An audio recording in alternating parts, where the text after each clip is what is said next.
What's up, everybody? Welcome to Breaking Boundaries podcast. Today we have a special guest. Let's welcome Becca to the show. What up? Hi.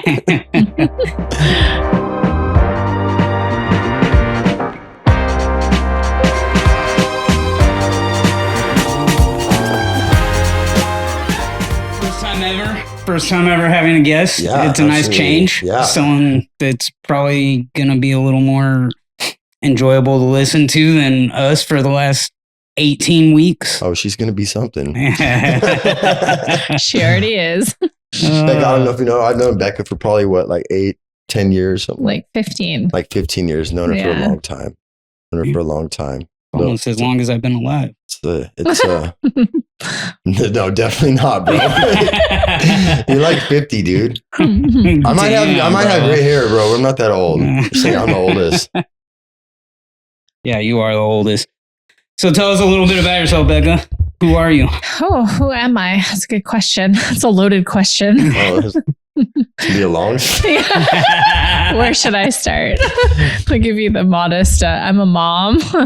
I'm a mother of 3. I'm a real estate broker. I'm an avid real estater. I don't know. I'm dual citizen from Canada. Right on. I'm a Canadian. I'm a Canuck. Oh, you were born in Canada? Yeah. Oh, okay. Yeah. No, but who are you? Yeah. Who are you really? No, but who are you? Yeah. Right on. I'm not sure I know anyone from Canada. Oh, no? Now you do. Yeah, now you do. Yeah. Right on. Right on. Oh, dude. We should have brought the road down. Should I do it now? Yeah, bring the road down so everyone can see the road we're going down. So, that's where that is. That macrame. Remember we were looking for it. Oh, that's something you're looking for? You never told me it was yard. We were looking for it. You just put the thing hanging above it? Yeah, you just put a picture over it. Here's the thing. Let me tell you something about Becca, bro. No wonder. She talks in codes, right? And nobody knows except You've her. Cracked the code. And then she expects for me to understand what she's saying. Yeah, I was like, there it is. There's that. But yeah, thing. we brought it down last time. It was like, oh, this is tight because this is the road we're going down. Yeah, I'm looking at it right now on the screen. It looks dope. It looks tough. It's a good background. Yeah. I think we're moving on up with actually having a background for once. Yeah. Yeah, bro. What road are we going down? I don't know. Let's talk about that. Where are we going? Because that's kind of a question that we talk about a lot. It looks like it's going into the abyss from that photo. Yeah, it's going into it looks like it's going into a dark place. Yeah, maybe you're coming out of that road, not going down it. Maybe this is the end of the road. Yeah, that's a good point. Yeah, it's like you're going in there to get or worse. Yeah. It's a very dark place to be going towards. There's anything worse than getting Dude, stop saying that word. You're gonna get the episode freaking. Banned. Yeah. Just edit it out, bro. I know. I'm going to have to now. Giving him work to do. Yeah. It's fine.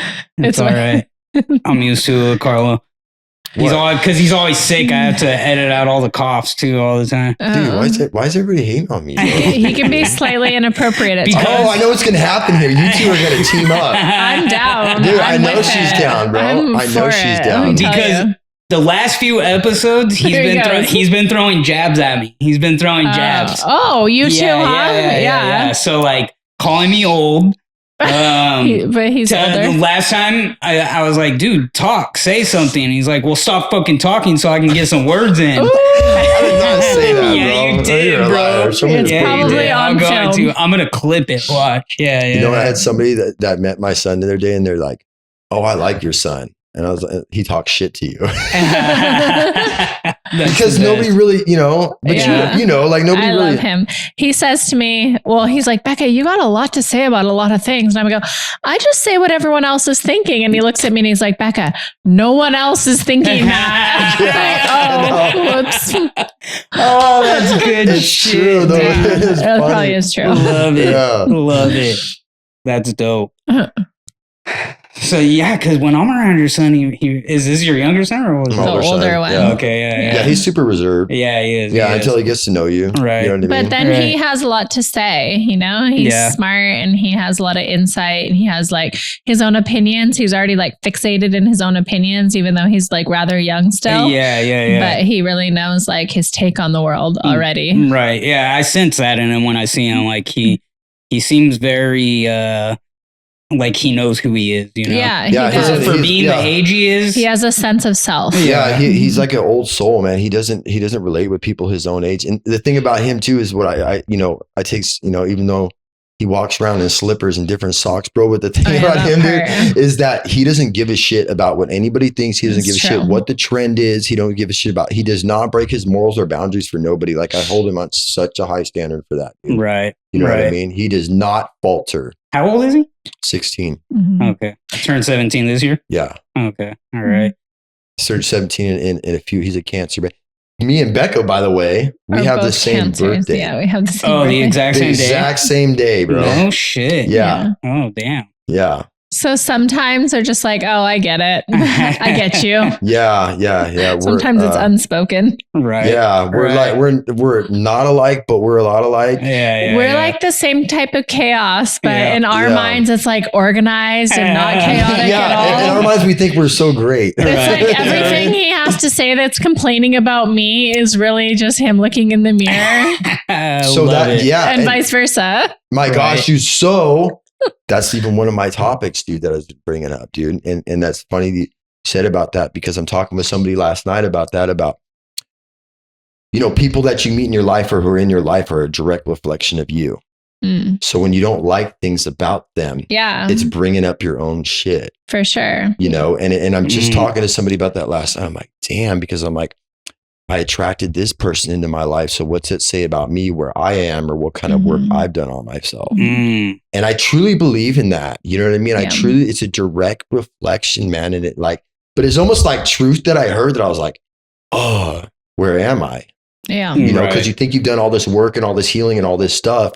And then this person shows up in your life and friendship, whatever it is, and they have all these like unhealed trauma and these unhealed wounds, and it's bringing shit up, man. It's like, it's like, Yeah, it's projecting. Yeah, I was about to say it's projecting. Yeah. Yep. Yeah, so we like see in someone else, like if something in someone else is really aggravating and agitating you, it's actually because that's a direct reflection of you, of yourself, and something that you need to work on that's unresolved, that you probably don't like about your own self. Yeah, because that happens to me a lot, where like all in my head start having an opinion about someone or something they're doing or something they said, and like it will click with me, like, yeah, I guess I'm like that sometimes too, right? Or at least it clicks with you.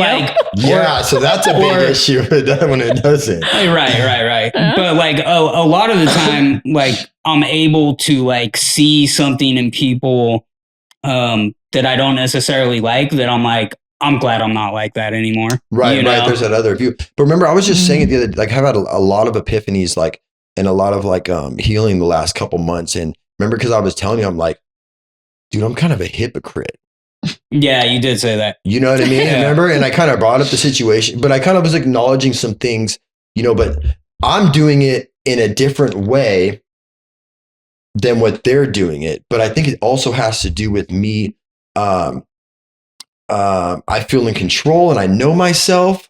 So I don't think how I'm doing it is a danger. I don't know. It's kind of hard to explain, but I just some new acknowledgements I'm having myself of also about being in control in situations, and like I have to know like what's going on to be comfortable. But I think that also comes from a place of being a leader, right? Because like you naturally, there's certain things that come when you're a leader, right? To be in control of your environment. And so when I'm not, I'm uncomfortable. I just have to know. You know what I mean? And it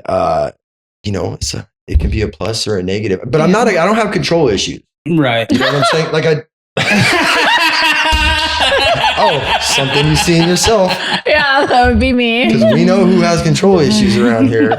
Absolutely. And I'm able to see those things. So I might go off on you on things. Like I'm able to see those things, a lot of things in her, like, because I'm constantly like preaching to her about stuff. Is because I know how it, you know what I'm saying? Yeah. And then that's what it is like I can acknowledge those things because I know I do them myself. You know what I mean? Yeah, right. Because it's always like people that because I preach a lot of stuff, man, that I am guilty of doing. That's how I know. You know what I mean? That's how I know. So there's like all these leaders out there and all these people that are like these coaches and all that shit. Well, guess how they know? Because they probably fucked up themselves. Right. You know what I mean? Right. So you know, it's all a work in progress, dude. You know what I mean? Yeah. Going back to what you were just saying about yourself, though, one thing about you, though, and I think we're all like this to a certain extent, but you're very critical over yourself. So, like, you're like, I know we're all like this, but you're like, sometimes you're on another level, like with it, like, but I think it's because, like, you don't allow yourself to fail, right? Or like, you don't allow failure to come easy, right? Like, I've noticed that in you, like you'll go to every length possible to succeed at something. Wow, that's like a compliment. I think that's like a heavy-weighted compliment. So that's and we've had this, and I appreciate we've had this discussion before. Like it's self-critic, but it's also or things aren't good enough, or you always wanting more. Like that's part of being a go-getter and a successful person. That's like innate, like intrinsic motivation. Don't just come on here using big words. Don't use big words with him. I got that from university. Don't use big words on He me. can't even pronounce big words, let alone spell them. This is why he's doing a speaking and not a writing engagement. Because if it was writing, it would be illegible. No offense. But I just had to bring him down a few notches after that big compliment. We don't need any overinflation around here, let me tell you. Why does everybody think that too? The head was starting to... Everybody was about to start like, floating. ixnay on the compliments. We really needed this, dude. Maybe he needed a compliment, you know, because when you think on the other hand, we discussed that, and I don't know what the show, if we're interviewing Carlo, because it's not what this show is, but we discussed that of where people, I'm a very fucking humble person, dude. And people and we've discussed this about people because you think highly of yourself, that you have an ego. You know, we've had that discussion before, you know, people are like, who the fuck do they think they are? Like, because society tells you to dumb it down. You know what I mean? Society tells you to like be less than or don't share your gifts with the world because other people don't have it. So they're not going to feel good about themselves. Well, yeah. So on that, like for myself personally, I've just had to like change a lot of relationships, which for me means like bowing out of a lot of relationships, like friendships primarily, that I just like no longer participate in because we're just on such different playing fields of life and have different priorities and different struggles. And it's like almost not even fair to still engage in the relationship because we're just in such different places. So removing myself like can be hurtful, you know, it sucks because these are people I've had like, you know, decade-long relationships with.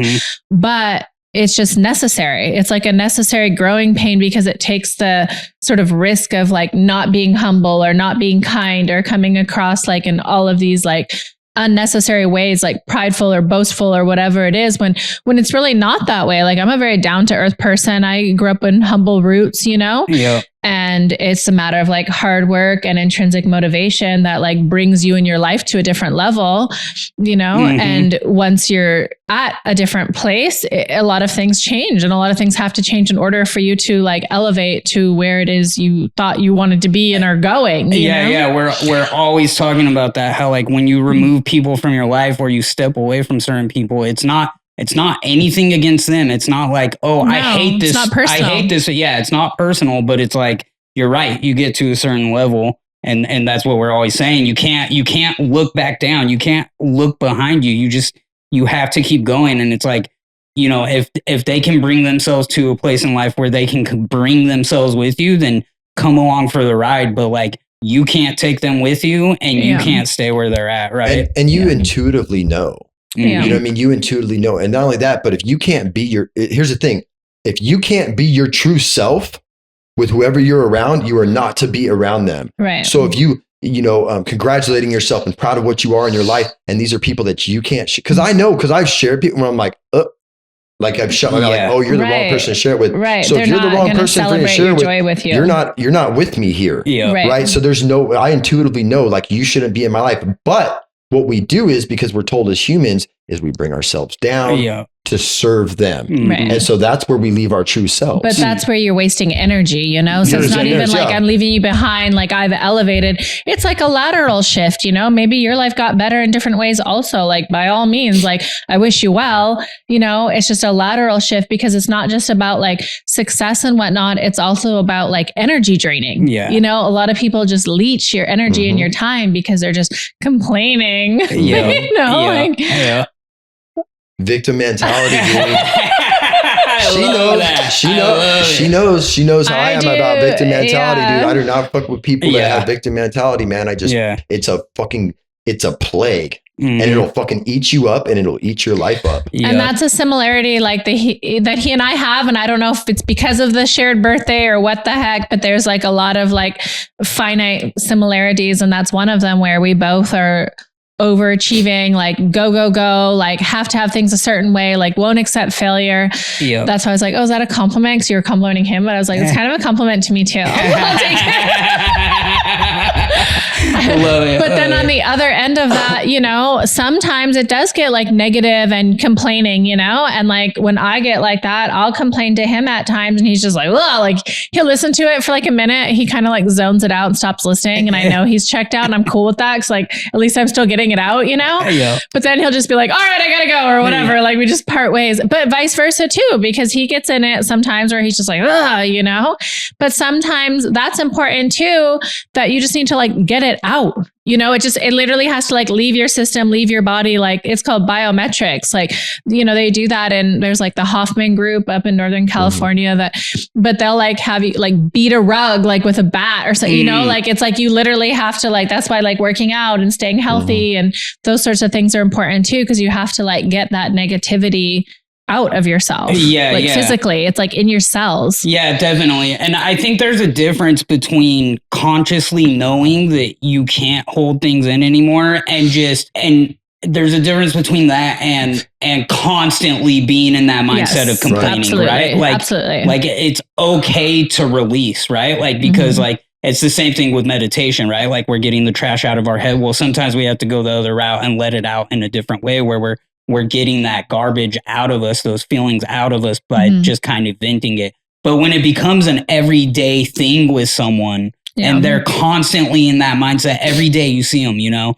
and they're just constantly complaining about something, constantly in the mode of having this angry tone about everything they're saying. And they can't talk about one thing going right in their life. And all that they can focus on is what's going wrong.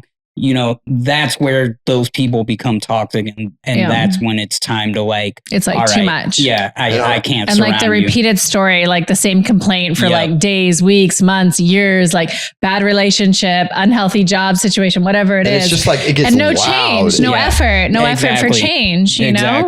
On one of the first episodes we did, you kind of brought that up like, all right, it's fine to talk about it. We can talk about it once, right? But then it's time to start focusing on the solution. No, now we talk about solutions. Yeah. That's what with people, and that's what I do with people. It's like, okay, we talked about the problem. I'm a solution person. I'm going to give you a solution. If you're not going to take action on the solution, we're not going to fucking talk about it no more. Right. And I know you've heard me say that before too. Like, I'm not going to do it because it's going to drain my fucking energy. Right. And if you're not a solution person, I don't want to be around you. Yeah. Yeah. You know what I mean? And so like, I used to be that kind of a person. And I've told you that before, where like, those are the things I've had to recognize about myself in the past is like, I did live my life for so long where it was like constant negativity, constantly focusing on the problems, never focusing on a solution, never having an outlook of I can change this about myself, never thinking positive in any way whatsoever. The world was against me and life was shit. And that's all there was to it. And nothing was ever going to change. And like, you know, when I realized that I was that type of a person and I was able to like realize that, hey, I can change this about myself. That's when I started realizing like, oh, there is happiness within me, right?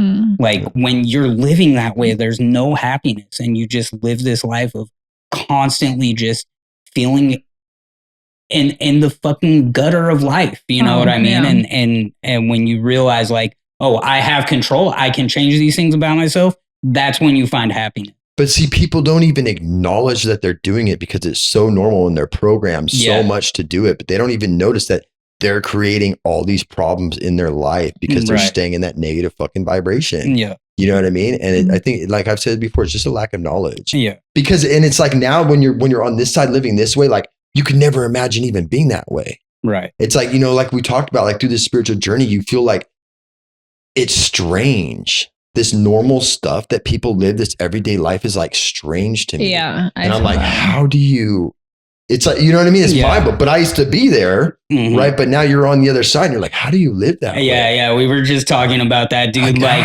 it's like, yeah, you hop to the other side, and it's like you can't imagine like how people can live that way, even though you live that way. It's like, yeah, because you did, like I said, you've detached so much from the old version of you, right, that you just, right. It's just unreal. But at the same time, it's also like, okay, I can understand how people can live that way. What I can't understand is how can people live that way without realizing that a change needs to be made, right? Like without realizing like, oh, I need to make some small steps day by day to change these things about me. That's what I don't get. I can understand being in a negative vibration and feeling like life isn't going well, and feeling down about just whatever's going on in life. I can't understand not wanting to change it. But it's because they built a whole foundation around them, right? All their people, their family members. So their negative vibration and the way they are, their whole life is molded to that, right? Yeah. So they don't know any different, right? They've created this strong fucking dense energy around them and everybody in their life. So how do you get out of that without the knowledge? Well, so that's what I was going to interject there is like, what is the triumph, right? So you said you personally went through that, right? And you reflected on that as well, like having lived a certain way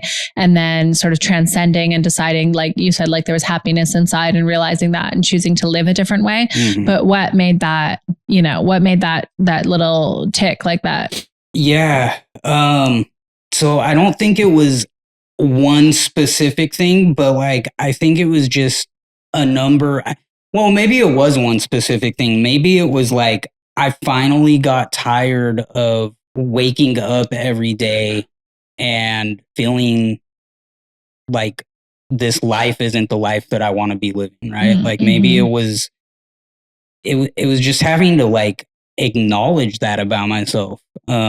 I think I just got so deep in the hole that I finally realized like a change has to be made, right? Like things happened in my life. Like I've talked about it before. I lost my relationship that I was in for so long. I had gotten it to this point in my relationship with my son where he didn't really want to be around me too much because I was always creating this negative atmosphere for him. Like I recognized these things that were happening that like, for so long, I thought I could just keep being the way that I am and that everyone should deal with it. And then people stop dealing with it. So I guess it was like the relationships that really mattered to me. Yeah. And then that making me realize that like, I'm waking up every day feeling like life is shit and that's my fault. Right. So it sounds like it being like becoming to the point where you realize it's unmanageable. And then like you were saying that when individuals stay in like this sort of negative space, they're surrounded by people that are supporting them in that. And then when your like negative support system kind of like fell off, they were like, no, we're not going to do this with you no more. Yeah. Then it was like, and that's, so you were asking like more about me or whatever. I also have a nonprofit where I house like recovering homeless individuals in like several properties. So this is just like something I'm always fascinated with is like, what makes you get to that point where you like decide to like flip, right? Because if we could help more people in more lives, if we just like had the magic dust sauce, whatever it is. I mean, unfortunately, they're the ones often like their dummy dust and like some kind of other sauce. I don't know. But what makes that change, right? And I don't think it's like one thing for everyone. But what I do recognize is a vast majority of people, including yourself, seem to say that it's sort of like hitting a real rock bottom for yourself. Like when you're just like, I've had it. Like, I can't take this anymore. I don't even like myself. Like forget, no one else likes me, but forget them. Right. Like, I don't even like this anymore. And then boom, all of a sudden, those that do transcend through it make a conscious decision to have a change for something different. Yeah, that's a good way of putting it. Like finally realizing like, okay, if I step out of my own shoes and I look at myself from an outside perspective, like I wouldn't want to live with me. Right. I wouldn't want to be friends with me. Yeah. I wouldn't want to surround myself with myself.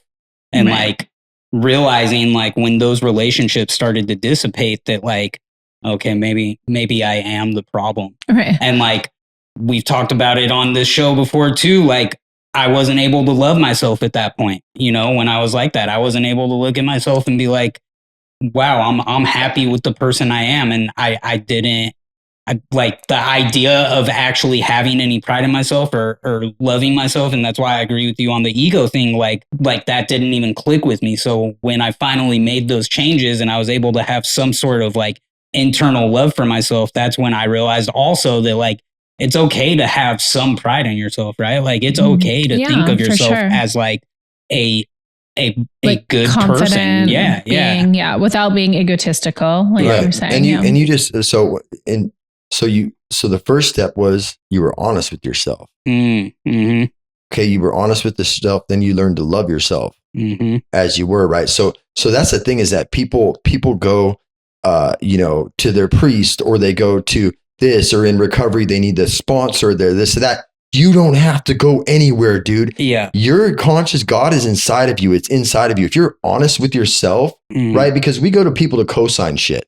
You know what I mean? We'll ask people their opinion on people because we know how they're going to answer. Yeah. Well, right. Okay. To an extent, yes. Yeah. You know what I mean? Because we know how to co-sign our own shit. Right. But if we're just honest with ourselves, and I tell you, I say it time and time again, if you just go within and you deal with those fucking things, man. But people are too scared to, dude. Yeah. And I think that is a big ticket item. I was laughing on that because my dad told me like years ago, he goes, I don't know why you go to anyone and ask them for any advice or anything. And I'm like, well, why wouldn't I? Like, isn't that what people do? And he's like, yeah, but you never listen to anything anyone ever tells you. Dude, and so I relate, because that's why I told you, like, people never tell me shit. Yeah. Because, and I thought, and I was like, why? Because people in all my endeavors where they never tell me I'm crazy. Nobody ever tells me anything. And then I realized why, because I'm so set in whatever it is. Like, people don't even bother trying to tell me something. Yes. So I relate to and that. I had a good girlfriend years ago. She moved out of state, but she would say to people like, oh, just listen to her. She sounds like she's talking to you, but she's just talking to herself. Like she's just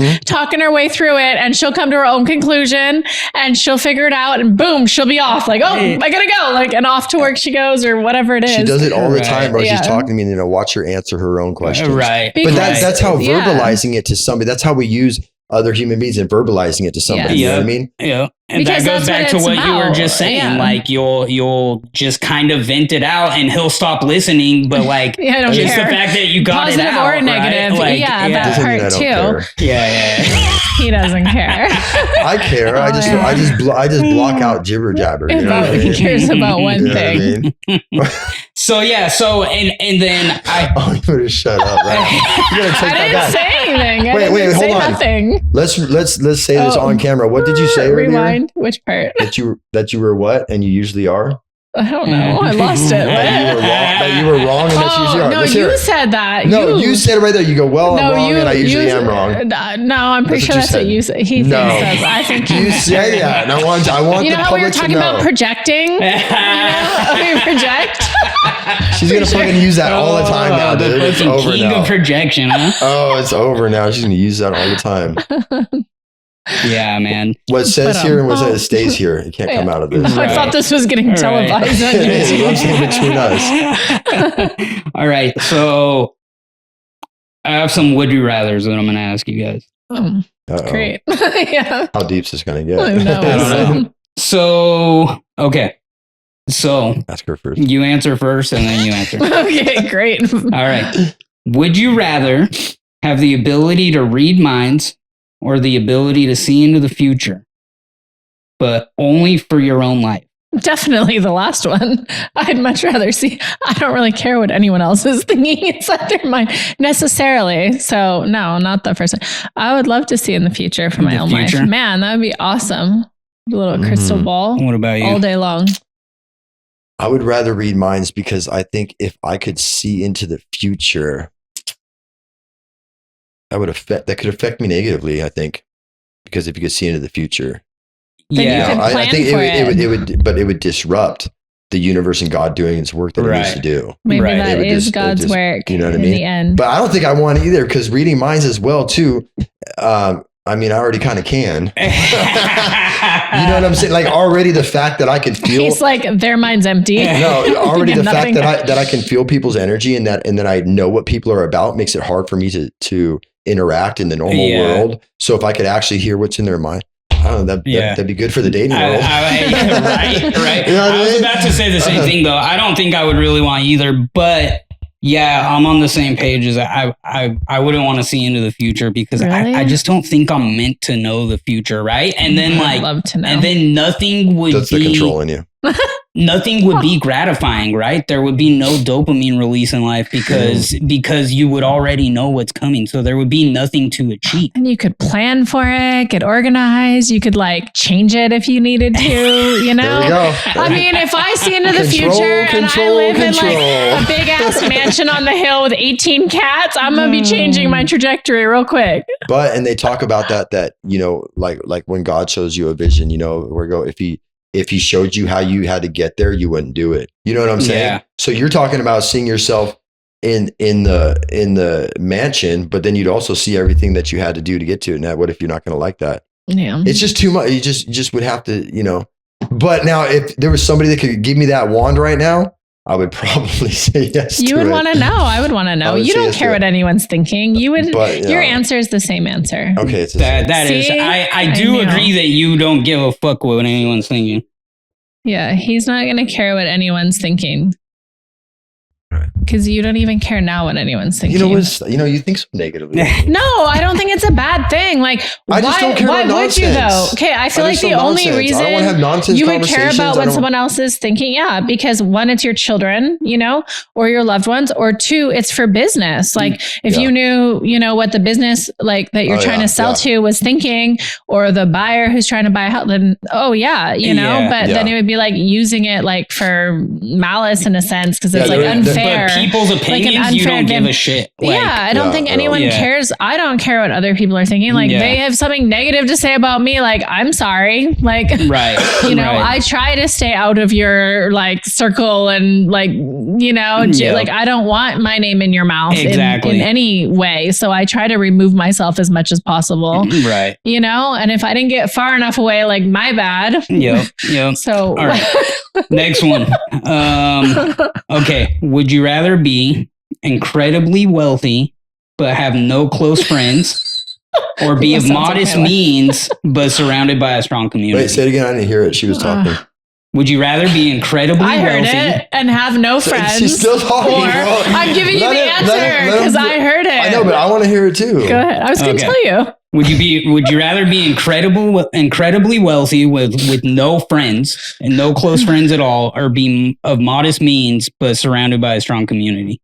I mean, I think, you know, you said friends. So for me, family is more important, I think, than my friendships. You know, I'm really close and my family means a lot to me. So yeah, I'd rather be wealthy and without friends, you know, but have a close relationship with my family and the people that matter to me. Yeah. And I mean, I'm someone that a lot of my friendships are family. Like my best friends, we've been friends since we were like 8 years old and 3 years old, you know? So I have like 20 plus year friendships that are family. Okay. But say you had to get rid of those friendships. Oh, that would be sad. Yeah. So he's saying no relationship. That'd be sad. Just no community. Like maybe like some level you can have of family like, still. I don't know. Then probably modest. I don't know. I can't answer that question. I decline. I want both. It's a tough one. Yeah, I decline. I have both. I'd have to have both. Because no. I prefer relationships, dude. Like you get more joy.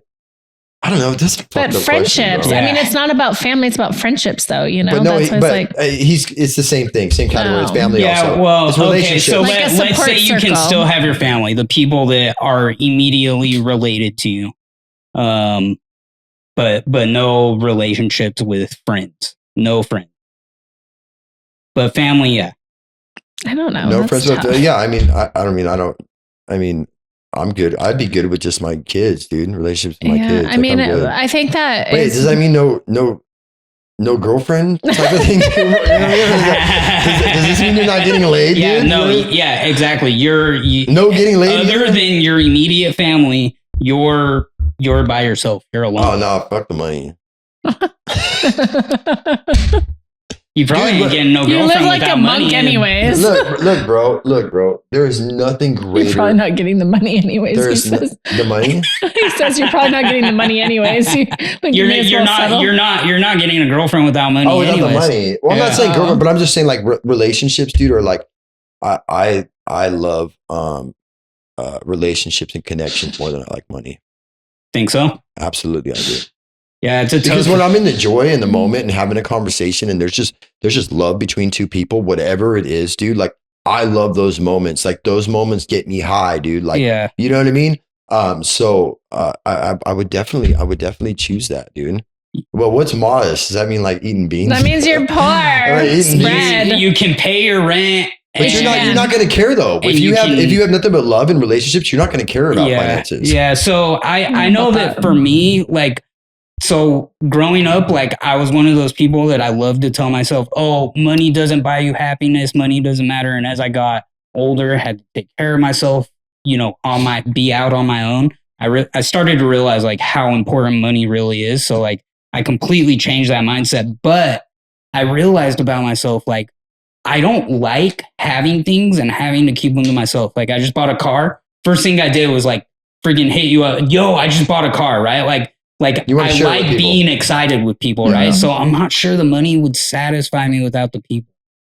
Yeah. I mean, that kind of goes with success anyways. You know, they say it's lonely on top, right? Yeah. So the better your life gets, you know, a lot of people do fall off in the. I heard a great thing from some guy, some multimillionaire, and he said, people say it's lonely at top. It's not, he said it's lonely on the way up, but you meet great people when you're on top. There's also. that too. I mean, that's why they say like Ferraris and Lamborghinis only have 2 seats for a reason. You know, like not everyone's going with you where you're going. Like you're not putting bumper stickers on those. You know, and they say, and look, motherfuckers can say money don't buy happiness all you want. But do you know the number one when you're courtside at the Lakers game, the number one problem, I'm pretty happy. The number one problem in relationships is because they're fighting over money, and because you can't even spend the time to work on yourself or fucking have time for your relationship if you don't have money. I'm with the dad and we're at our kids thing, you know, and he's an entrepreneur as well. And he's like, bro, if you look around, dude, you don't see any construction workers. You don't see anybody that has a job. They're not there at their kids' game. You know what I mean? Right. It's just a proven fact. Like you can't have time for a relationship if you're stressed about money. Yeah. Even the energy of being stressed about money is the worst. Yeah. You're in a negative fucking vibration. You can't be healthy and there for your children or your loved one or whatever it is. You know what I mean? So it's a fucking thing. Yeah. Well, and I think it goes back to what we were talking about earlier about surrounding yourself with like-minded people, and then also like this like negative and negativity that can, you know, and I think that often the root of that is finances as well. Yeah. You know, they're not happy. And that's when I talk to people and I'm like, why are you so healthy? This, I'm like, dude, I want to live till I'm 120. Right. Like life is beautiful. And they're like, oh, I'm ready to go right now. Because your life is hard, dude. Yeah. You know what I'm saying? Like it's hard. And that usually has to do with finances because the finances trickle down into the relationships and it trickles down to all kinds of insecure actions that you take. You know? It's not about money though. It's not the money. That's the thing. Success and all that. It's not about money. What it's about is just one thing, one word. Freedom. Yeah, freedom. Yes. Exactly. It's about freedom of time, freedom of choice. It's about freedom. That's it. Yeah. That's it. Yeah. That's it. And that's the only reason I wanted is for freedom to be able to do whatever I want. You know, I don't care about Ferraris and fucking all that shit. You know what I mean? It's cool if it comes to you, but freedom. I also don't like being told what to do. Yeah. I feel trapped if I'm ever in a situation and I can't do something. I am very fucking uncomfortable. Like I am super big on being free. Yeah. Right. Okay. So funny story on that. We were going to, cause we have sons that are similar ages and they're like really good friends. Right. And they're both really into soccer. So we were taking them to a Galaxy, like a LA Galaxy soccer game. Right. And we're driving, we pull over and like something happened with the vehicle or whatever. And we're trying to fix it. But you know, if that was like all of our means, like in our gas to get there, we would have missed the whole thing, the whole event.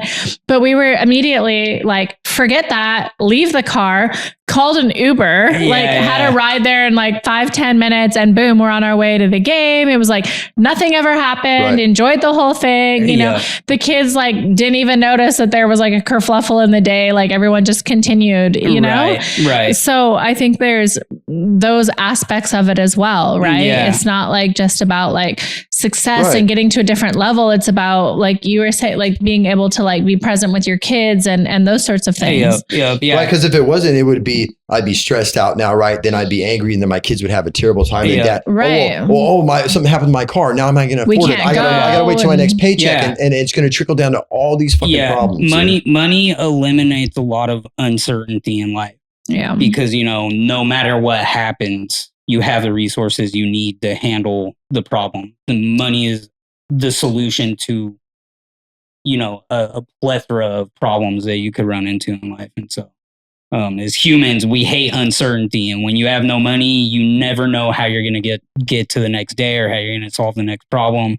And when you have money, you're good. You're pretty set. And it's just so available to everyone, though. it is. It's like infinite and plentiful, and it's all about attraction. Yeah. Because I feel like so many just feel like, oh, like I'm going to work this dead end job forever. Even just the whole mentality on a larger level, like we're taught is like by our baby boomer parents, like you work and then you retire and then you go on a couple of vacations with your grandkids and then you die. Right. And that's it. Right. And you live in the same house for 30 years and you might pay your mortgage off. Yeah. But now we're in this era of like TikTok millionaires that are like 13 and 18 years old and the YouTube and right. So it's completely different now. And I think like learning to live in that, have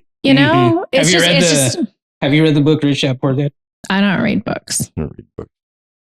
He doesn't know what to say. I don't. Flatline. No. I haven't read it either. No, actually, I do know the book, though. I do know the book. And the fellow is really into real estate. The fellow that writes it. But exactly what you just said. Canadians. That book made me realize that like money is not real. It's, it's infinite. Yeah. And as long as you're not in the mindset of like, I have to work for money, and instead you make money work for you. Yeah. It's easy, dude. It's easy. Yeah. It's easy, bro. Yeah. That's the thing is people make it fucking so hard. difficult. And not only that, but at the parents, back to the car situation, your car broke down, you're stressed out, and that's all the kid sees. Right. So now you're passing that along to the child. Right. And their mentality, and like it's that mentality of like lack and retraction. Yeah. Mm-hmm. Like I know when my life really started changing, I literally was like having these thoughts and these visualizations of like, there's an infinite amount of money in the world. And it's like up to each and every one of us as individuals to have as much of that as we want. Right. And not for greed necessarily, but just to be able to live with freedom and choice and without stress and be able to give and give back also. Right. All right. One more. Okay, this is a good one. Would you rather live in a world where everyone always told the absolute truth with potentially harsh consequences, or a world where white lies were common but generally kept at peace? No, definitely the truth. Yeah. I would much rather, that drives me insane. Like, I feel like we lie, people lie about things all the time, like sometimes intentional, sometimes unintentional, But yeah, I would much rather live with the truth. I like need to know everything. Yeah. I'll like ask a million questions until I know all the details. So I don't want to be lied to. Right. I'm like a Nancy Drew, like I'm trying to put things together, you know? Yeah, but he's talking about all truth. Yeah, all truth. I want all truth. But you got to understand that when these questions, like there's negative and positive that come with it. So you kind of have to like balance out, like, because but what if you're like, oh, you look like shit today? Then cool. Then go shower up and I guess that would be good too. Like I would like to know that too. Like you look terrible. Thank you. Right. Yeah. I get what you're saying. I want all the truth, even if it had harsh consequence. I think the world would be a better place. Yeah. So, I think so too. I think I'd rather know the truth and have to deal with the consequences of knowing that truth, or, whatever comes along with that truth, heartbreak, whatever it is, and know the truth and not live with that whole, having to always wonder it, like, oh man, that person just told me this. I wonder if that's really true. Because with people, you have to be that way these days. Like, people compulsively lie. Some people lie just to lie because they fucking get high from it. You know what I mean? Am I cutting you off? No. Go ahead. Yeah, I love the truth, man. Like that's why I love when people get vulnerable with me, because like I trust that. Kind of when they let go and they let their guard down. I love that, man. I love to trust people, man. I love to hear the fucking truth. That's a fact, bro. Yeah. That's who I want to be around. Right. Tell me when I'm fucking wrong. Yeah. And that's what we're always talking about. Because nobody fucking tells me. Yeah. And that goes back to what you were saying, like when people are in a negative space and they're surrounded by people that are like co-signing for them, Right. Yeah. But it's just like, they say like co-signing your bullshit, right? But instead, if you had people around you that were blatantly honest, then we would all transcend. Like, we would all be improving constantly. You're definitely one of those people that just like says it, calls it like you see it.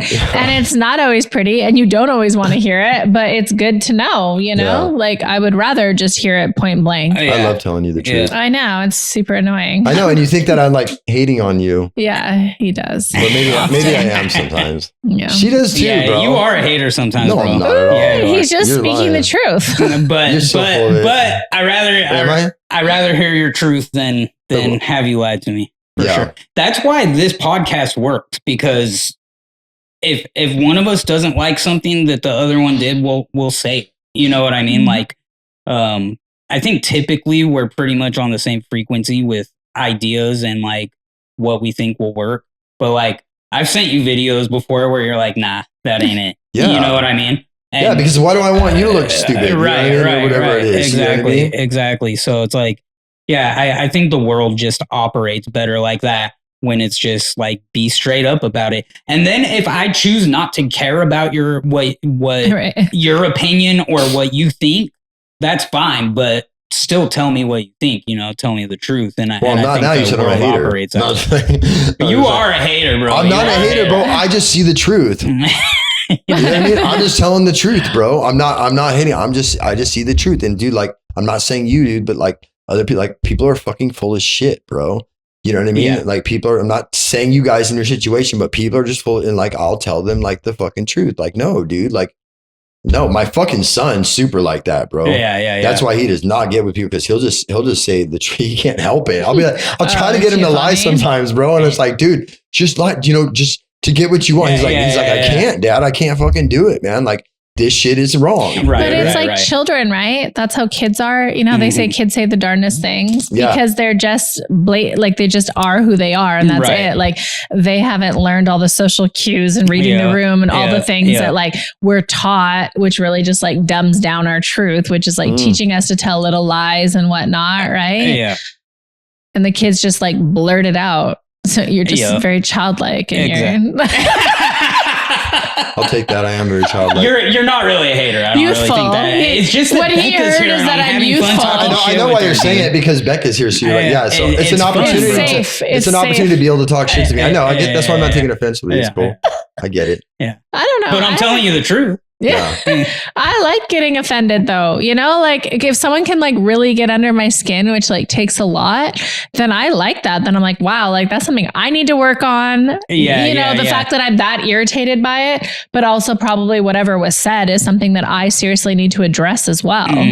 I think it also breaks down your masculine energy. That's why you like it. Yeah. No, I'm feminine energy. No, you are feminine, but you haven't met. No, energy. I'm not saying, but I'm just saying it like not to be confused. Born female. I think always. that because it submits you in a way. Yeah, I like being told what to do. Yeah, it submits you in a way.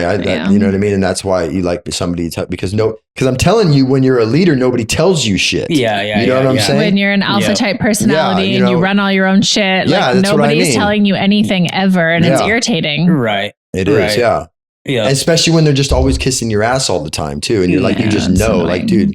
You know what I mean? Yeah. So you get and that's why it's lonely being at the top as well. And I don't think this is like the right way to be, but like I just have like no tolerance for any bullshit. Like I don't want to listen to anyone's bullshit. I don't want to put up with it. Like if I think you're full of bullshit, like you know, people that like believe what they're saying, but you know that that's not. It's like what? Yeah. You know, I just don't want to engage in it, and I just don't. Like our lives are so isolated, but it's because I've just like pulled back from like all of these things and people that like I don't want to participate in. Like I don't want to go to coffee with the mom and talk about like so and so blah blah blah. Like I don't care. I don't care, and it's none of my business. You know. That's why I can't build friendships, because me either. The moment that I start a friendship with someone, once the bullshit comes out, it's like, I'm done. Like, no chances. Like, that's it, dude. That's it. I can't cut put people up off, with it bro. for even a minute. And it's not being judgmental. It's just like you have your own personal goals and you're on your own agenda that like benefits you and your family. Like you're moving forward towards something. And that stuff is just like quicksand. Yeah. There's no room for bullshit. My time and my peace are way too valuable to me to sacrifice it to make someone feel better about themselves, or to allow someone to waste my time by bringing bullshit into my life. I can't do it. And also when it's like a place where like when you want to help people, you want to help them, and it's like we're supposed to give this gift back to people, right? But then you start helping them, and then you start, like, I have a friend I've been friends with for years, and I just realized it was a couple of weeks she called me. And she like kind of fallen down this spiritual path and whatnot. And I mentored her a little bit, and she called me a couple of weeks ago and she's like, yeah, I just don't know where I'm supposed to be. And this, and I'm like, dude, you haven't known where you're supposed to be for a whole fucking year now. I told her, you know what I mean? And then I realized, I'm like, wait a second. She's always like this. Here's this hat, right? So I was like fooled for a while. I was fooled because I was thinking that she's trying to get to a different to get to a different place, right? But then, so I was even fooled. You know what I mean? Like the whole time, I was like, wait a second. It clicked in my brain. Wait, you're always like this. Yeah.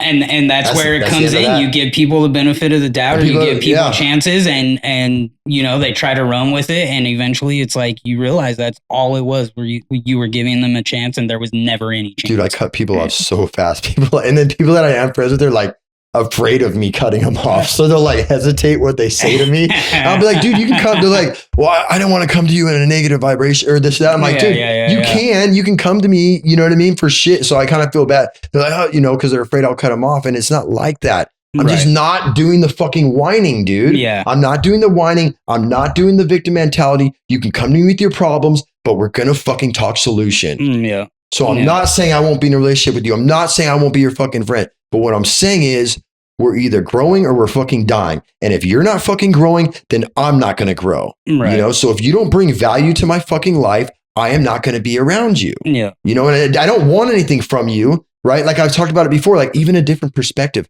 but I need to learn something from you. You know what I mean? I need to learn something from you. If I'm not learning from somebody, if I'm not fucking growing, I'm fucking staying stagnant, and that's not the direction I'm going in. That's just all that it is, dude. Right. I think if you're going to build a relationship with someone, main things are, can you make money together? One, does this person bring peace to your life? If there's any drama whatsoever, there's no point in having that in your life. Can you build any sort of success with this person? If all that this person brings to your life is someone to sit around and talk shit about other people with and waste time with, that person is not worth having in your life. If you can make money with that person, if you can achieve some sort of a goal with that person, if you can walk down, travel down a path that is going in the same direction, their path is going in the same direction as your path, it's totally worth it. But the moment that they bring any negativity to your life, no matter how badass it seems to have this person as a friend, you may have felt lonely for the last years and like, oh, it just feels good that now I have this person coming around. It just feels good to have someone around. Like, it's easy to get into those situations, but you have to acknowledge whether or not this person's actually traveling down a path with you or bringing something to your life that's going to allow you to achieve some sort of goal, right? But if you're happy with yourself, if you're happy and comfortable with being alone, right, you're not even going to have those people into your life because you're so content. Yeah. So you don't need anything, or you don't need anyone. Like when you're good with yourself, when you're connected to your inner being, when you're connected to fucking God, you don't need it. Yeah. And because you don't need it, you're going to attract those right people into your life. Right. But dude, just have a different perspective. Yeah. I value so much people that have a different perspective than me, because I'm like, click, right? Because I need balance in my life. Right. You know what I mean? I need balance. I mean, you say stuff a lot where I'm like, okay, boom. You know what I mean? It brings me balance into my life. Yeah. I know you don't think I think that of you. No, I do. I was just going to say about your first podcast where you used my lines. Oh my God, yeah. So I know, and then I'm like, it's about her. Of course, I have a podcast and it's about her. Yeah, I didn't use your lines. I had literally called him the week before and said whatever I said. It wasn't. And then the very next week, his first podcast comes out. Bro, she says if nothing changes, nothing changes. Yeah, right. And then rewind, splice it in there, and he says, I said, if you want something different, you have to do something different. And then she goes, oh, now it's the same. Or she thinks I got it. That's my favorite line from any podcast we've ever filmed. Bro, it has nothing to do with her, bro. It has nothing. I just want to give like credit where credit's due. I didn't need to give it. It wasn't even close to the same words. It was the same idea, and she thinks I got it from her, bro. I love it. I was like, oh, Becca, check it out. I have a podcast. Oh, you got that from me. It was about her. Directly about her. Not, oh, good job, Carlo. Not, oh, you're speaking some good stuff to the public. Oh, it was about her. Oh, I like hilarious. Your videos sometimes. It's a love-hate thing. It's a hate-love situation. Oh, it's hate-love? I thought it was love-hate. She said it's hate-love. Whatever the cliche is. So you said you run a home where you help homeless people? A nonprofit? Yes, I have a nonprofit. I've had it for like 10 years now where I house recovering homeless individuals. How'd you get into that? Oh, geez. How deep do you go into that one? It's going to get deep. All right, let's hear it. So it's called the Spencer Houses. And so I lost my spouse, Spencer, when I was pregnant with our son, Spencer, who's now 7. He's going to be 8 years old. So for me, the houses was just, raising a son that doesn't have a father. The houses was a way and a means of like allowing an environment where others could, be uncles and dads and like rebuild their lives. And I was really hurting, at the time when I started the houses. So this was, I've never like gone down the path of like addiction or exorbitant alcohol use to the point of like feeling like I need, intervention or anything like that. So I couldn't relate necessarily in that aspect. However, what I would tell our first occupants is, we're all healing from life. Like we all have things in life that are just like so detrimental and we're healing from life. And like, these are just homes of healing. You know? So, it was just a means for me to give back in the sense of like, maybe my son doesn't have his father, but if we can create an environment where other moms and dads are like having an opportunity to bring themselves like back to who they were at one point in a good sense, or build and rebuild into someone new, Yeah. And many have, not everyone does, but many have really, really taken those opportunities and really built their lives. Right. Yeah. Right. So then you're exposed to a lot of that. So people coming in, because we all have like our own perspective of like, especially people that have like been really sheltered all their lives or lived in just like, families where like maybe, homeless people are looked down on, right? Like it's always, there's a lot of people that always make it out to be the like, oh, if that person is homeless, they did it to themselves, right? Or like, so I'm sure you see a lot, like it's not always like that, right? No, it's very situational, you know, it's very situational. So some of it is like something you touched on earlier, like heartbreak, maybe their relationship's gone sour, something that, they got in trouble with the law, either intentional or sometimes unintentional. Sometimes it's something where they didn't even realize necessarily that was going to result in that end, Yeah, there's a lot of different circumstances. I mean, they all have everyone there, we've been doing this for years now. So we've probably seen hundreds of people go like through the houses over the years, and they all have different stories. Right. And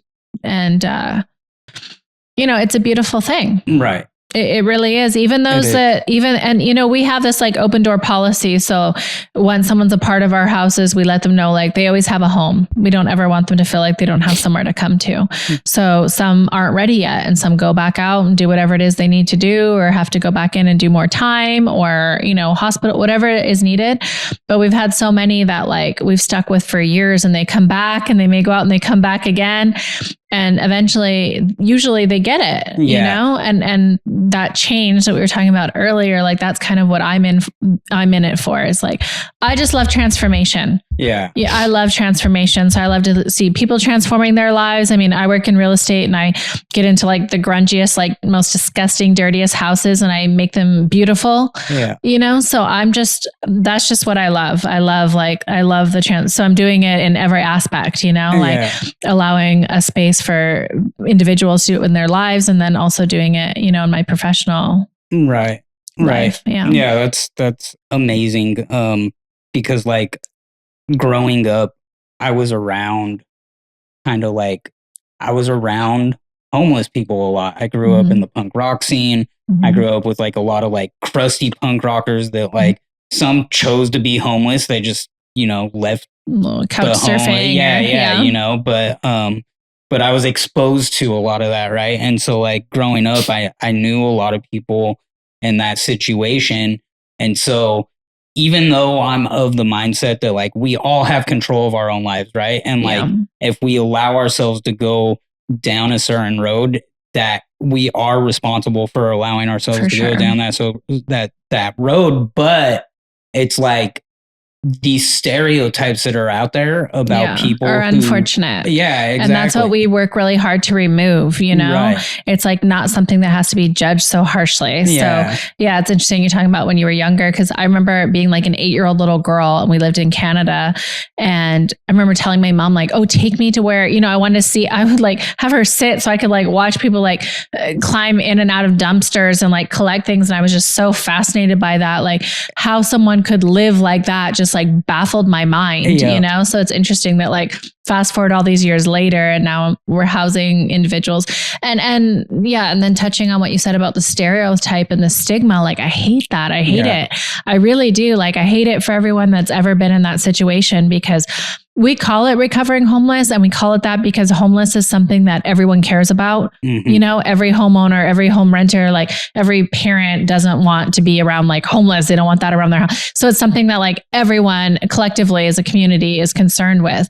But really when we say homeless, it's like, you know, some are just getting out of incarceration or they're losing their home or eviction. Like it doesn't necessarily mean they're all like drug addicts, like out on the street, like just criminals, like committing crimes. I mean, there's people that have by happenstance become in a situation where they're without a home that have never done drugs or alcohol or don't, you know, participate in that. So yeah, it's definitely a stigma and it's unfortunate, but that's kind of like what we exist to help break that, you know, like break that stigma. And, you know, and then I guess just on that same note is like talking about opportunity, what we touched on earlier too. It's like, I'm a real firm believer that like every single person at one point in their life had an opportunity to make a different decision to get themselves into a different situation. You know, so we're talking about like success and money and bringing those things like into your life, like, and whatnot. And like, everyone has the opportunity to do that. You know, it doesn't matter where you came from. Like you could come from like the deepest, darkest, like, you know, it's just like, it's infinite and it's possible. And I think that's like what I really love about the houses too, is trying to like really like drill that in. That, you know, it doesn't matter where you came from or what you've been doing or how you've been living. Right. You know, there's always like space for positive change. Right. It's so true. Cause like you're always saying, like a lot of people don't realize that that's the truth, that you do have that opportunity because it's a lack of knowledge, right? Like we just, a lot of people just don't know. We're so programmed to, you know, think society's just how it is, and you know, and your place in society is like fixed and like you can't change it, and that's just like so not true. Once you know, and then you don't fucking do anything about it. Exactly. Man the fuck up, dude. But I think that's like a personality thing too, because not everyone's intrinsically motivated, and not everyone is going to like take what they're given and like do something with it, right? It's like a lottery winner, right? People win the lottery and they're like broke in a year, right? You've heard those stories before. So not everyone's like equipped with the knowledge to like do what needs to be done to get themselves to where they want to go. Right. I kind of get that too. And like when you're from a place of, and it's hard, it's like, if I could fucking do it, you know, why can't you fucking do it? And, you know, and some people, and I don't know, man. So there's like, you know, and just like, and I'm talking to this sheriff, man, when I was coaching my son's basketball team at our pizza party, and he's dealing with the homeless in Camarillo, and they're building these homes and all this stuff, you know. So there's all these people and they're helping them get jobs and get their IDs back and give them a home and this, that. There's a lot of people that take advantage of it. Yeah. Right. But there's a few that make it that actually need it. Yeah. You know, because once you're in, especially in California, once you're down in that hole to where you're in homelessness and you've lost your home, you can't have a job and you're all dirty and shit, right? Yeah. It's very hard to even see the light. Yeah. You know what I mean? It's very even hard to see the fucking light, you know? So there's very successful people that got a divorce, lost their family, became an alcoholic because of it. And he fucking built a spaceship, you know what I mean? Or some shit, you know, there's that's why I want to go like interview something, like find something, you know what I mean? Because I've heard stories like that. People have been very successful and they end up there, dude. Yeah. You know? And once you're down there in that hole and you're dirty and you have nothing, you have no ID, you're crazy as hell. ID. You know, well, because I met this. You're not even a person anymore. No, you don't even have an identity. It's so hard to get out of that hole because I even know of being that hole on a different level in my business or different finance where you're so deep down in there and you've been in there so long and it's like it feels impossible to get out. You know what I mean? Yeah. So I understand that, dude. But at the same fucking time, you know, because I believe there's balance in everything. There's also you know, sometimes you have to man the fuck up. Yeah. You have to man the fuck up. And there's a lot of people that are not manning the fuck up. Stop fucking whining. And especially if you're a fucking man, dude, and you have people that you're responsible for, bro, man the fuck up, dude. Yeah. You know what I'm saying? Like, I do agree with you. Like man the fuck up, dude. Yeah. And that's another thing with like money and stuff like that. Like when you're a man and you're responsible for fucking others, dude, I don't want to fucking hear it, bro. Right. I don't want to fucking hear it. You do, because I do whatever I have to do, dude. Yeah. You know what I'm saying? And I've been there and I've been in fucking weak moments and I've been this, that. So it's like, and I'm nobody fucking special, dude. Yeah. You know what I'm saying? But, you know, just, you gotta fucking man up sometimes, bro. Yeah. Yeah. I agree. So like, I agree on both sides. And I agree on both sides as well. Yeah. Like I do agree. Like, I think people deserve to have someone come into their life and do something like what you're doing for people. And like, I think that people do deserve to have that help come to them. But I also agree, once you get to that point where it's like, okay, you've gotten that help and now you are in a good place. If you let yourself go back, you know, that's on you. It's so frustrating because I have watched that iteration over and over in so many people's lives. And I mean, and to be perfectly honest, now I'm quite removed from the houses. You know, the houses have managers, they have assistant managers that live in, we have oversight. So I'm like removed because there was years where I was very involved and I became like very close with many of the people that lived in our houses. Yeah. And it's like heartbreaking. Right. Because I can't tell you how often that happens where it's like they got it or they're just on the brink of getting it, and for whatever reason, you know, it's like when you trip and fall and like you know, like you just stepped on a round rock and you just eat shit. Yeah. And they just, but it's like they did it to themselves. They didn't step on a rock. Like you just ate shit. Right. For why? Like I just cannot wrap my head around it. Like to this day, I'll never understand it. I mean, I do to some extent understand that a lot of it is due to like drug use, you know, because the minute you like take that, like, boom, you're just already, but then why, you know, because there's MAT treatment, there's MAR treatment, like there's treatments that can prevent you from being able to partake. I don't know. I just feel like there's so many, you know, it's like people don't necessarily want handouts, but there's so many hands out there, like reaching, like our houses are like tiny in comparison to all of the resources that are out there, you know, like, and we're housing like 70 people. So, but that's so small and superfluous. And like, there's just so many, you know, churches, like, and there's resources like that. Our counties and our state are being given like millions and millions of dollars to solve this problem. Yeah. You know? And so there's programs that'll pay like your first month's rent, your last month's rent, you know? So the people are not like getting connected and finding these resources. I don't know. I just think I don't understand it, but it makes me think or wonder like, do they just enjoy living this way? Right. Because if you think about it, like I spoke on like success, right? And the goal of like success and financial success and this and that at the end of the day is not about money. It's about freedom, right? Mm-hmm. But to me, this is the only way I can rationalize it is like, if you think of someone that's like so down in the dumps, right? They don't have to take care of their kids anymore. They're not being responsible for that. They're not showing up at their kids' games. They're not financially responsible. They may or may not have a vehicle that may or may not have insurance.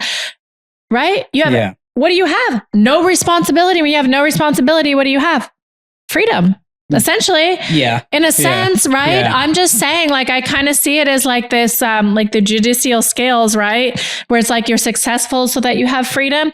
But I'm thinking like, I look at some of these individuals that do go out of the houses or, that I do know. And it's like, when they're like completely down and out, they have like, what are you going to do today? They don't do shit. Right. They got nothing to do. They got no commitment. They don't got to be anywhere. They don't care if they did have to be anywhere. Like they're just living this like free life. Yeah. They're not making any money and yet they breathe, they drink water, they eat, they're surviving like the rest of us. Right. And look, I can tell my opinion, or what I do know.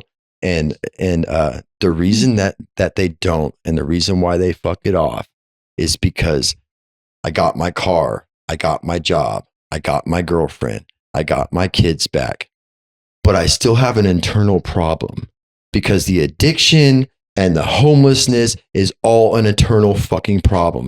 So these constantly go to meetings and recovery and they do all this stuff. Where do you think addiction comes from? It's an internal problem. Mm-hmm. I'm not happy with myself. I don't think well of myself. So I could get all these outside things, right? But I still have to live with me because I've been there. Yeah. I've been there, bro. Yeah. To where I had everything and everybody's patting me on the back and, oh, you got your business. Oh, you got a nice car and you get to do this and you get to do that.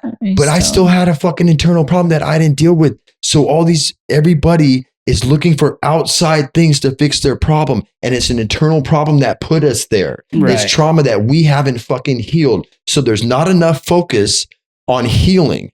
Yeah. You get what I'm saying? It's like you're trying to put a Band-Aid on a gunshot. You're trying to put, perfectly explained, you're trying to put a Band-Aid on a fucking gunshot wound. And so because a lot of these people, they have so many, they're molested as a child, they were beaten as a child. They have all this programming stuff that happened that have affected them eternally. You cannot fucking cover that up with things. Yeah. Not that what you're doing is amazing. No, I'm not saying it all, but I'm saying that's where the fucking problem is. And so when I see all these people, because I was one of those people where I was getting a pat on the back and I wish somebody would have smacked me. Yeah. And said, dude, the way you think, fucking sleeping around, cheating on your girlfriend, still doing criminal activity, still hanging around. So even though they're still putting themselves also, and I'm not trying to talk shit about recovery and that's cool, whatever, but they're putting themselves in the vicinity of the like-minded people that keep talking about, I have a fucking problem. Yeah. I am an alcoholic.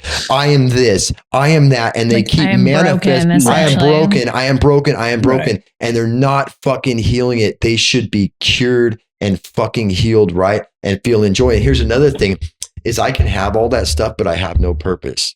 So I could have a fucking year clean or I could have this, but I have no purpose, especially as a man. I have no purpose or belief system that I can have anything more. Mm-hmm. Right. So I'm going to go out and I'm going to go out and mend that. And I'm going to go out there and fucking get high. And again, I'm not going to have no responsibilities that way, and I'm constantly trying to stay sober and I'm trying to be good. And if you heal the internal problem, you don't have to try anymore. Mm-hmm. And not only that, dude, but you feel so good and you've created a life. You're not willing to give it up anymore. Yeah. Right. But instead, I haven't created a life because I spent my time going to meetings and sleeping with women and buying shit that I can't afford. And I'm doing all this outside shit. And so I'm still broken. So of course I'm going to go back to that place. Yeah, exactly. Yeah, totally agree. Totally agree. I mean, that even goes along. Like we talked recently, like there's even things that are super good for your mental health and your physical health that you'll do to try to fix an internal problem, but it's still from the outside. Like when we talked about the gym, like when I was fucked up in the head and I was going through, horrible mental times, the gym really helped me. And I realized that the gym is really good for my mental health. But then once the gym became a habit, I realized that I would be in a negative mindset and I would go to the gym and the gym became the Band-Aid. It wasn't the fix to the problem anymore. Right. So the gym is something great that you can do for yourself. right? For your physical health, for your mental health, but it's not going to fix the problem, right? Having someone in your life to go talk to, you can go and vent your problems all day long, and that feels good to let your problems out, like we were just talking about. And it's great to have people in your life that you can lean on, but it doesn't fix the problem, right? Like you have to address that problem yourself, and you have to want to fix that problem. So I totally get what you're saying. Where did it come from? Like Why am that I desire that way? needs to be there. Yeah, absolutely. That's the perfect way to put it. Like, and it's lacking. Yeah. And that's like, it all comes down to like one common denominator. Yeah. It's just hard to put your finger on it, but that could be it. They just don't have the desire, and they still have like this unresolved hurt that's not being acknowledged and resolved. And right. Because it's hard. I know from experience, it's hard to like go inside there and like I said, to look at yourself. Yeah. To look at yourself and it's scary and you're so afraid. So again, it comes out of fear. Right. I'm afraid. Right. People are, it's fear fucking based, man. I'm afraid to go within. I'm afraid to accept those things, Yeah. And it's just it's a cycle, man. And I'm just, I'm not fixed, but I'm so glad, so grateful, man, that I acknowledge those things. Yeah, man, that you have that ability. It feels fucking good, man. It right. feels good to acknowledge and where you're wrong, man, and things you need to work. I mean, I wouldn't choose, and it's not easy, but I wouldn't choose anything else, dude. I wouldn't choose anything else, man. Yeah. Yeah. And you're right. It's hard to admit that there's a problem to fix, right? And like you were talking when we first started talking about the homes, you mentioned like, oh, well, I never dealt on a personal level with like addiction or anything like that, right? And a lot of us get into the mindset, where it's like, oh, well, people have problems that are so much worse than mine, so I must not really have problems, right? And it becomes hard. So it's like if you're sitting here and like life has been pretty good for you, and then you're looking at someone who's gone down the road of addiction and they're struggling to fix it, you start to feel like, well, my problems, how can I sit there and focus on my problems when these people have these huge problems, or someone has huge traumas from like when they were a kid, when they got abused or whatever it might be. But I watched a TED Talk one time, and this speaker was talking about how like everyone has trauma, and she broke it up like you have big T trauma and little T trauma, right? And so big T traumas are those really big ones, like you were abused as a child, or you were born with disease, or like, horrible, like really big problems in your life occurred when you were younger, or throughout your lifetime. But then there's little T trauma where it's like you went through small things, but those are still traumas. Right. And so like you may not have this huge problem where like you look at the person struggling with addiction and it's like, well, for you just, got bullied when you were a kid at school, right? But that's still a trauma, right? but you know what I mean? And so it's like, yeah, you have to admit that like there's issues internally, and you have to be willing to address those issues. Like you have to correct the root cause. You can't put a correction in place if that correction isn't addressing the cause, right? Yeah. But I'm definitely not saying you get to use it as an excuse either. Sure. Right. You know what I mean? I'm saying that, because like I said, man the fuck up also, you know what I mean? But just deal with it. Yeah. You know what I'm saying? Like deal with it, dude. And I think for men too, like not being able to show our emotions and this and that. So there's a balance to it. You know what I mean? But you definitely can't use it as an excuse. Right. You know what I mean? But acknowledge it, deal with it, like fix it. You know what I mean? Yeah. You have to, dude, because fucking definitely. I don't want to be fucking miserable my whole life, or not happy with, or hide, right? You know what I mean? Or fucking hide who I really am, and just all those fucking things. I just did it for so many years, didn't know, and that's freedom of self. Yeah. So we talk about freedom. I mean, freedom of self, man, because self is the biggest trap and the biggest prison you put yourself in. Mm-hmm. Absolutely. 100%. So what's the next big thing for you? Oh, good question. You want to know? Yeah. Running for president. I wouldn't be surprised. Not that exciting. Mayor. Oh, no. I wrote a book. No way. Yeah. Carlo read like a chapter. I read the whole book. You just told me you don't read books, but you wrote an entire book? Yeah. What kind of a book? It's called. You don't have to talk about it if you're not ready to put it out there. But. Well, I'm just not, because I'm perfectionist, so it'll like never get edited to the point that it's ready to go anywhere. But it's 11 chapters. It's like 60,000 words, so it's like a full book. Wow. Like, and it's called Wealth Creation and Manifestation. Whoa. Yeah. That's cool. Yeah. So I'm pretty excited about it. What format is it in right now? Have you like it's actually a Word document? It? Okay. Yeah. Right it's a on. Word document. Well, that's exciting. I write when I'm on the plane, so I travel a lot. Right. And so when you're flying in the air, you don't always have you can't text and Instagram and everything else. So So I write when I'm on the plane. I'll just sit there. I write like 90 words per minute. So I'm just That's so cool. That's amazing. Writing a book. Yeah. I mean, that's. So I don't know if it'll ever go anywhere, but it's written. It will. And I love it. It will. Carlos said I need to put more personal into it. I need to like delve more personally into it, which I probably haven't done.